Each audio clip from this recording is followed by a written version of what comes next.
is Tumbleweeda, and I'm here with a daffodil. It's so bright. And I wasn't really into daffodils. They don't really last that long, so get out there now until they explain themselves to me. And this year, what they explained to me was how to explain vulnerability in the good way. You know, that word is kind of finding its way around for relationships these days.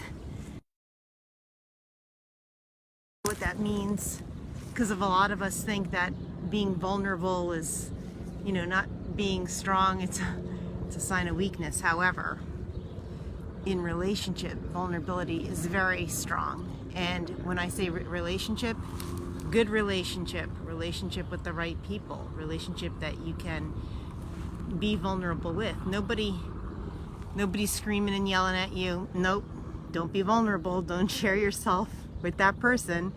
Don't share your happiness with that person.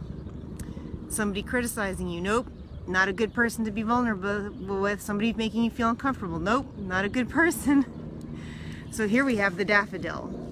Why is vulnerability strong? Because the daffodil comes out in the springtime now, where the elements can be harsh.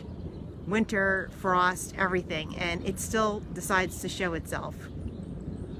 Rain can rain on it very hard, and it still decides to show up. People can trample them, and they still spring up regardless. And how do they spring up?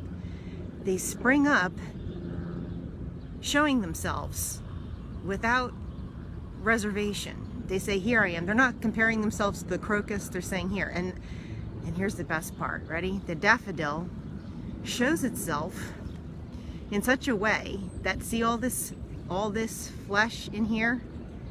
That is showing the most tenderest, important part of itself, which is its reproductive part.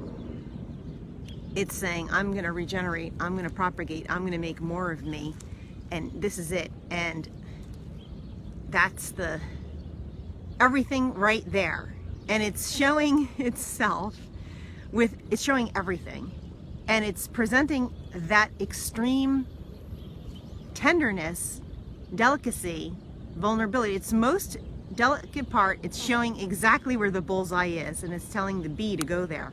And the bee has a very important job. The bee says, don't you dare interrupt me with what I'm doing, because what I have to do is extremely important. And you know what? If you interrupt me, I got a stinger in my ass, and I'm going to sting you, because my job is doing exactly as I was created to do. And I am obeying the Creator, and I'm very busy. I got a lot of propagating to do to help this flower. So that's, I think, the pestils, the stamens right in there. And to me, the daffodil this year, I love daffodils now, because I really didn't like them so much. I was like, I don't know, daffodils, whatever. But to me, this year, they are showing this in the most extreme way of all the flowers. Like one of them, like if you look at the other flowers, they're kind of like bunched together, or not, you know, that this part of it, there's many of them, where there's a bunch of petals. This is like grandiose. So it's showing itself. I should have been calm. I should have been Tumbleweeda calm. It's showing itself in the most grand way as a daffodil. It's surviving the elements. It's going to come up.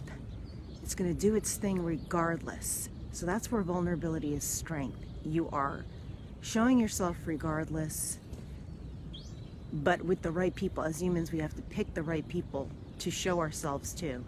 We have to discriminate. We have to be discriminatory. Not just everyone gets to see our special parts.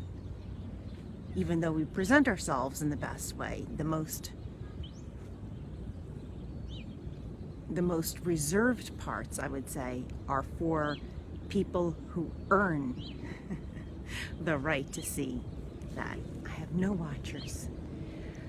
And this has been Tumbleweeda and the Daffodil. It's not going to last too much longer. And I might not last too much longer either, because I gotta go get my booster, and this is probably gonna be my last day out in 4 days. So I'm trying to see everything before then, because then by the time I come back out again, this might all be gone. So this has been Tumbleweeda and the Daffodil.